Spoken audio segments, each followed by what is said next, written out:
अस्सलाम वालेकुम to all. कैसे हैं आप सब लोग? उम्मीद करती हूँ सब लोग ठीक ठाक होंगे और अपनी लाइफ एंजॉय कर रहे होंगे। वेलकम करती हूँ आपको अपने चैनल पे, that is Sumera Kamal vlogs. अगर अभी तक आपने सब्सक्राइब नहीं किया तो जल्दी से कर लें, क्योंकि इस चैनल में मिलेगा आपको बहुत कुछ। मैथ के लेक्चर्स हैं, लाइव ट्रेंड्स होंगे, fashion, cooking recipes, brand reviews, personal vlogs and much much much much more. ठीक है, इसको लाइक करें और अपना फीडबैक मुझे ज़रूर दीजिएगा।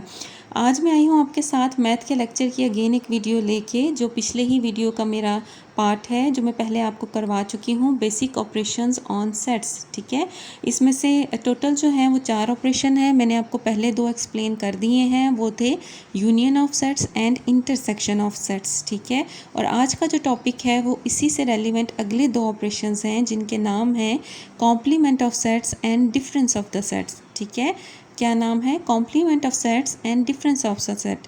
आज हम देखेंगे कि कॉम्प्लीमेंट और डिफरेंस जो है वो कैसे फाइंड आउट करते हैं ऑफ द गिवन सेट्स।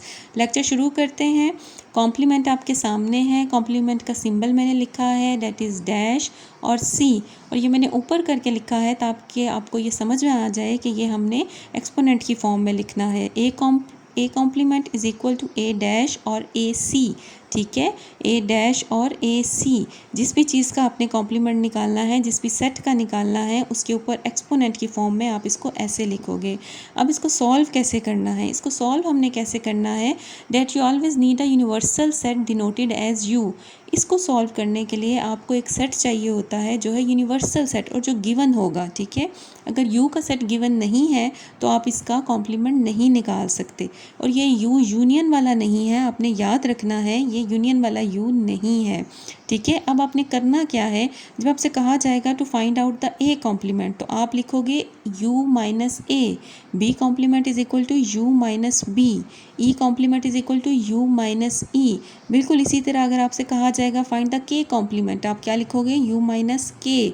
अगर कहा जाएगा फाइंड द एफ कॉम्प्लीमेंट, आप क्या लिखोगे? u minus F. ठीक है, समझ आ गया? अब आप इसका नेक्स्ट पॉइंट देखो, बहुत इंपॉर्टेंट है, that you have to write the answer from first set, कि आपने आंसर कहाँ से लिखना है? फर्स्ट गिवन सेट से। इस बात को अपने, ये जो पॉइंट है अपने जहन में अच्छी तरह रख लें कि आपने इसका आंसर कहाँ से लिखना है? From the first given set. ठीक है, 2 सेट्स गिवन होंगे, यूनिवर्सल सेट पहले आएगा, दूसरा सेट बाद में आएगा, और आपने आंसर में जो आंसर है वो कहाँ से लिखना है? From the first given set. Next मैं आपको इसकी एग्जांपल्स में समझाऊंगी, तो ये जो आपकी कन्फ्यूजन है थोड़ी सी, वो भी इंशाल्लाह क्लियर हो जाएगी। ठीक है, आपने ये दोनों पॉइंट्स याद रखने हैं, that you always need a universal set and you have to write the answer from the first set. अब आती है जनाब इसकी एग्जाम्पल देखिए, मैंने एग्जाम्पल में क्या लिखा है? u is equal to 1 2 3 4 5 6 7 8 9 10 and b is equal to 2 4 6 8 10 12। You have to find out the b complement. अब b कॉम्प्लीमेंट कैसे लिखोगे? u minus b। अब देखो, पहले u का सेट लिखना है, फिर माइनस डालना है, फिर बी का सेट लिखना है। ठीक है, ये प्रॉपर वे है इसको लिखने का।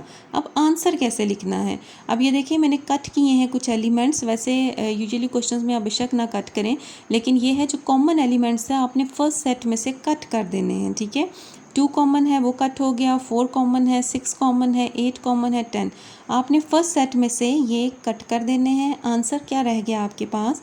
1 3 5 7 9। ये है हमारे पास बी कॉम्प्लीमेंट। अब यहाँ पे ये पॉइंट आप समझें कि जो हमारे पास बी सेट है उसमें 12 भी है। ठीक है, आपको नज़र आ रहा है ना 12, लेकिन हमने वो आंसर में नहीं लिखा। दैट्स द पॉइंट कि आपने आंसर में हमेशा क्या लिखना है? जो फर्स्ट गिवन सेट होंगे उसमें जो रिमेनिंग एलिमेंट्स होंगे वो आप आंसर में लिखोगे। अगर दूसरे सेट में से कोई एलिमेंट रह जाता है तो वो आप आंसर में नहीं लिखोगे।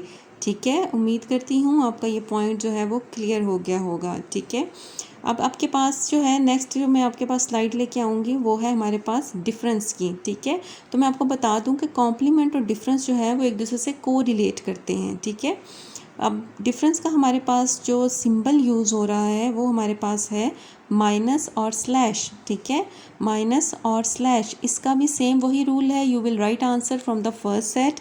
ये भी माइनस का ही वे है जैसे हम u माइनस ए भी करते हैं, लेकिन यहाँ पे हमारे पास यूनिवर्सल सेट नहीं है, डिफरेंस किसी भी दो गिवन सेट्स में से निकाला जा सकता है, ठीक है। तो यहाँ पे हमारे पास एग्जांपल है, a है इज इक्वल टू 1 2 3 4 5, b है is equal to 2 3 4 5 6 7। You have to find out the a minus b। अब a माइनस b हमारे पास दोनों सेट्स लिख दें आप, जो कॉमन है वो आप क्या करोगे, कट कर दोगे पहले सेट में से। तो पहले सेट में रिमेनिंग एलिमेंट क्या है, डेट इज़ ओनली 1, ठीक है, डेट इज़ ओनली 1। तो आप आंसर में क्या लिखोगे, सिर्फ 1। अब देखो 7 भी है हमारे पास, लेकिन हम 7 जो है वो आंसर में नहीं लिखेंगे, ठीक है, क्योंकि मैंने आपको बताया है कि आपने आंसर कहाँ से लिखना है, from the first given set, ठीक है। कॉम्प्लीमेंट और डिफरेंस दोनों एक दूसरे से कोरिलेट करते हैं, इन दोनों का सेम मेथड है, बस थोड़ी सी प्रैक्टिस आपको चाहिए, तो इंशाल्लाह आपको ये वीडियो कभी भी नहीं भूलेगी और ये मेथड भी आपको कभी भी नहीं भूलेगा और आप इसको हमेशा याद रखेंगे, ठीक है। उम्मीद करती हूँ आपको समझ आ गया होगा। अगर समझ नहीं आया तो मुझे कमेंट में बताइएगा, आपको मज़ीद क्या एक्सप्लेनेशन चाहिए। इंशाल्लाह आपकी सारी बात जो है वो मैं उसको आंसर करूँगी। इसके साथ ही करते हैं वीडियो का दी एंड। ओके, आज का लेक्चर यहीं पे ख़त्म करते हैं। Thanks for watching my video.